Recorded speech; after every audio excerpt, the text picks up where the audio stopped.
This is going to be my video about doing deck planning for brand new beginners. Okay. Hey everybody, I'm Joshua Stackhouse, known as Stackhouse AV on the internet, pretty much everywhere. I'm a gamer, and I'm into Paragon pretty big. Although I'm completely new to MOBAs, and I'm still trying to figure all this out. I've been studying, but I kind of had to come up with a system to try to do a little deck planning, because the more I studied other pros, the more I realized that they kind of knew exactly down to the number of points each card was going to cost, and when they were going to play it, and what slot they were going to put it in, and how they were going to upgrade it. So I kind of came up with this system.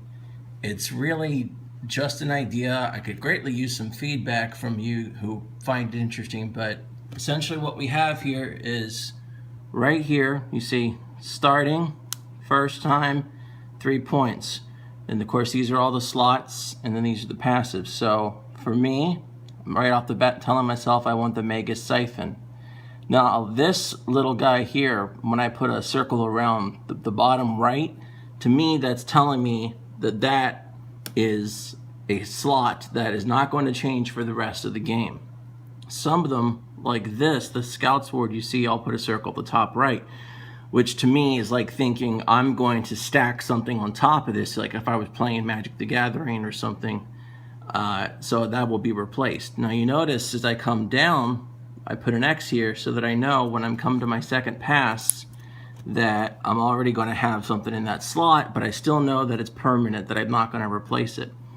So this tells me in my second round, when I have 3 points, or for me, this is how I wanted it. When I come back, I had 3 points to come back, apply the Scout's Ward, the Mender's file, and the Shepherd's file, because I play Crunch a lot, and I like to basically play the jungle, and so when I use those instead of a mana and a health potion, I'm giving a buff to my players that are around me, so I enjoy that. But you can see I also told myself where to apply them. And then as we come down, it just goes on, and to end this video quickly, I'll get to the point. Third round, come back when I have 2 points, nothing goes there, nothing goes there, nothing goes there. Flash Piston goes in there. I marked it that I'm going to be replacing it later. Fourth round, 2 points, Brawler's Ward, which that's going to replace my Scout's Ward, which is why I screwed up here. It's marked that it's now permanent. So that one slot open and one slot open, that one's going to be upgraded. We come down to fifth round, 2 points, right? Madstone Gem comes up. Madstone Gem is going to be replaceable. That's because I do have a Blink Strike in my deck, which I do and don't sometimes use. I'm still trying to figure that out. So on, we come to the sixth round. Now, when we get to the 5 points here and the 7 total, that's telling me is that the Flash Piston that I have up here, once it's fully upgraded, has a total value of 7 points, because eventually I use Incessant Onslaught. Now, this little dot here tells me that I'm going to apply an upgrade. And if I was going to apply a full upgrade, I would just put an F inside of a circle telling me right off the bat, just when you apply it, you're going to fully upgrade it.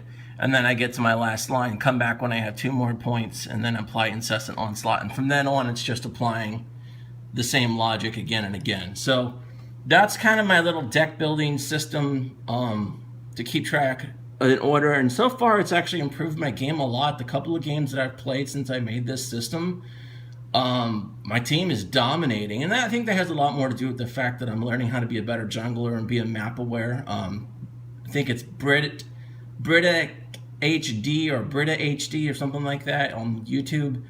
He's pretty cool, and Cypher's good too. I've been watching a lot of their stuff and reading some of the stuff from Redditors, and Reddit and YouTube, you guys are helpful, but this is my system. I really hope you guys give me some feedback and comment on it, because I'd love to improve it, but it's been a great help to me, and hopefully for other players who are new to MOBAs that are struggling with this kind of a concept, you'll find it helpful. Oh, and then one last thing to point out here, just in case anybody new watches this, actives and passives, if you don't know already, this really kind of ticked me off that this wasn't in the tutorial.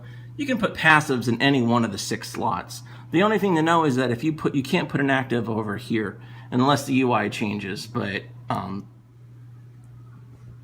so something occurred to me after I did my single take, and for those of you that are out there that could help me with this. Now, if you notice on the Madstone gem right here, I've got a little circle on the top left. I forgot to mention that that little circle on the top left is meant to tell me that that is a card that is intending to be upgraded, which is why it's on the top, as in up. And I don't have a purpose for the little bottom left circle, but if you guys can think of one or think of something similar that would make more sense, let me know. Thanks. I wanted to point that out. It's a last minute thing. So thanks everybody for watching my video. I hope I didn't ramble too much. Don't really know much about what I'm doing here, but this is my technique and I thought it might be helpful to someone else. So please give me feedback, and you can hit me up on Twitter at StackhouseAV, StackhouseAV on PSN, StackhouseAV on Reddit.